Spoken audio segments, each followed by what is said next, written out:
Video like जरूर कर लीजिए और ऐसे वीडियो लगातार फ्री में पाने के लिए चैनल को तुरंत सब्सक्राइब कर लीजिए और बेल आइकन को जरूर टैप कर लीजिए ताकि आगे भी सारे वीडियो आपको मिलते रहे। यूट्यूब में फॉलो करते हैं तो प्लीज ये वाला फ्री टेलीग्राम चैनल जरूर ज्वाइन कर लीजिएगा। सारे नोटिफिकेशन सारे अपडेट यहीं पे आते हैं, ध्यान रखिए। नमस्कार साथियों, स्वागत है आप सभी का स्टडी फॉर सिविल सर्विसेज में। ये है हमारी वर्ल्ड ज्योग्राफी की रेगुलर क्लास, ठीक है। और इस क्लास में हम चर्चा कर रहे हैं विश्व के भूगोल की। और विश्व के भूगोल में जो हमारा टॉपिक आज का है वो है विश्व की प्रमुख नहरें। इससे पहले की क्लास में, इससे लास्ट क्लास में हमने चर्चा करी थी द्वीप की और द्वीप समूहों की। आज हम चर्चा करेंगे विश्व की प्रमुख नहरों की। उससे पहले आप ये समझ लो नहरें होती क्या हैं। देखो भैया, नहरें सबसे पहली बात तो ये प्राकृतिक नहीं होती हैं, इस बात को बिल्कुल क्लियर कर लो। इस दुनिया में कोई भी नहर प्राकृतिक नहीं है। क्यों नहीं है? क्योंकि नहरों को बनाते हैं इंसान। नहरें नेचर द्वारा नहीं बनाई जाती हैं। नेचर द्वारा क्या बनाया जाता है? नेचर द्वारा नदियाँ बनाई जाती हैं। और नदियों को जोड़ते हुए जो जल क्षेत्र बनाए जाते हैं, ठीक है, उन जल क्षेत्रों को कहा जाता है नहर, यानी कैनल। ध्यान रखना, ठीक है। तो नहरें जितनी भी हैं वो सब प्राकृतिक नहीं है, वो सारी की सारी मानव निर्मित हैं। प्राकृतिक रूप से जो चीज़ें बनती हैं, जल क्षेत्र बनते हैं, वो कहलाती हैं नदियाँ, ठीक है। तो ध्यान रखना, ये है सारी की सारी मानव निर्मित, इसमें कोई आपको डाउट नहीं होना चाहिए। देखो, पहला है पनामा। कहाँ पर है? कैरिबियन सागर तथा प्रशांत महासागर के मध्य है। इन दोनों को आपस में जोड़ देती है। सुएज तो खैर बहुत ही फेमस है। इसको तो जब हमने वर्ल्ड ज्योग्राफी पढ़ा था, अफ्रीका पढ़ा था, तो ये आई भी थी वहाँ पर, ठीक है। लाल सागर तथा भूमध्य सागर के बीच में है। केपी नहर कहाँ पर है? आंध्र प्रदेश तथा तमिलनाडु के बीच में। सू नहर सुपीरियर और ह्यूरोन के बीच में है, ठीक है। वेलेंट नहर इरी झील को अंटारियो से जोड़ती है। गोटा नहर स्टॉकहोम तथा गुटेनबर्ग के मध्य है। कील नहर उत्तरी सागर तथा बाल्टिक सागर के मध्य है। तथा मैनचेस्टर नहर मैनचेस्टर तथा लिवरपूल के बीच मध्य है। इनको देख लेना, खासकर जो ऊपर वाली 3-4 है वो ज़्यादा इंपॉर्टेंट है। आगे देखो,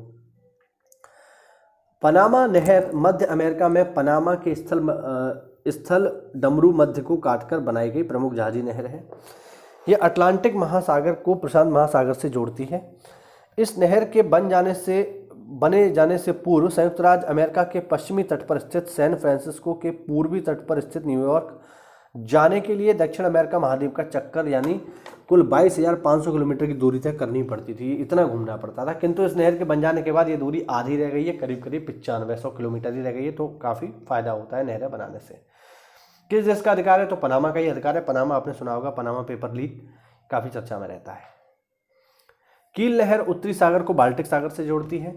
जर्मनी में स्थित यह नहर विश्व की सबसे व्यस्ततम नहर है। ध्यान रखना, कील नहर। आगे देखो, सुएज नहर मिस्र के सिनाई प्रायद्वीप में बनाई गई विश्व की सबसे बड़ी कृत्रिम नहर है। अच्छा, इसके उत्तरी सिरे पर कौन सा पोर्ट है, दक्षिणी सिरे पर कौन सा पोर्ट है, ये बात इंपॉर्टेंट है, इसे नोट कर लेना। इसके दक्षिणी सिरे पर सुएज नहर में शहर में तेवरीफ बंदरगाह। ध्यान रखना, उत्तरी पोर्ट पर है तेवरीफ, यानी उत्तरी सिरे पर तेवरीफ है, ठीक है। और दक्षिणी सिरे पर जो है तेवरीफ है तथा उत्तरी सिरे पर पोर्ट सईद है। इन दोनों के नाम रट्टा मान लो, पेपर में खूब आता है, ठीक है, कि कौन सा बंदरगाह सुएज नहर के उत्तरी सिरे पर है और कौन सा बंदरगाह दक्षिणी सिरे पर है। तो उत्तरी सिरे पर है पोर्ट सईद तथा दक्षिणी सिरे पर है पोर्ट तवारीफ। ध्यान रखना, महत्वपूर्ण बात है, पेपर में आती है। इस नहर के बन जाने से यूरोप तथा एशिया के बीच की दूरी कम हो गई है। सुएज नहर विश्व की सबसे बड़ी पोतवाहक नहर भी है, ये भी ध्यान रखना। आगे देखो, स्टालिन नहर या इसे श्वेत बाल्टिक नहर भी कहते हैं, बाल्टिक सागर को आर्कटिक सागर से जोड़ती है। आगे देखिए, राइन मेन डैन्यूब नहर उत्तरी सागर को काला सागर से जोड़ती है। सेंट लॉरेंस नहर महान झीलों से जुड़ा हुआ है। उत्तरी अमेरिका के आंतरिक भागों में इस जलमार्ग द्वारा समुद्री जहाज़ों का यातायात संभव हुआ है।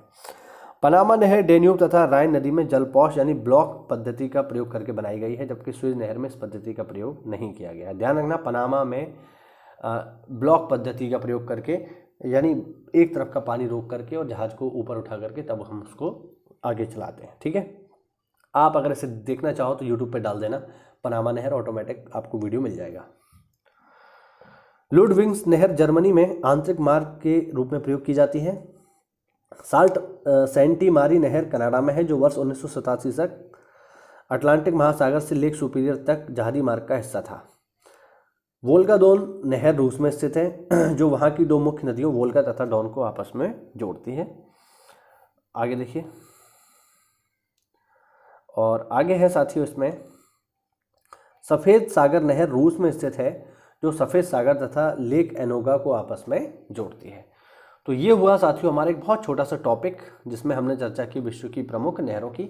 अगली क्लास में हम चर्चा करेंगे विश्व के प्रमुख बांधों की। तो उससे पहले मैं आपको यहाँ बताना चाहूँगा कि अगर आप तैयारी कर रहे हैं साथियों आने वाले समय में PCS 2024 के लिए, तो हमारा पेड ग्रुप जो है 23 अप्रैल से शुरू हो रहा है, आप उसको ज्वाइन कर सकते हैं।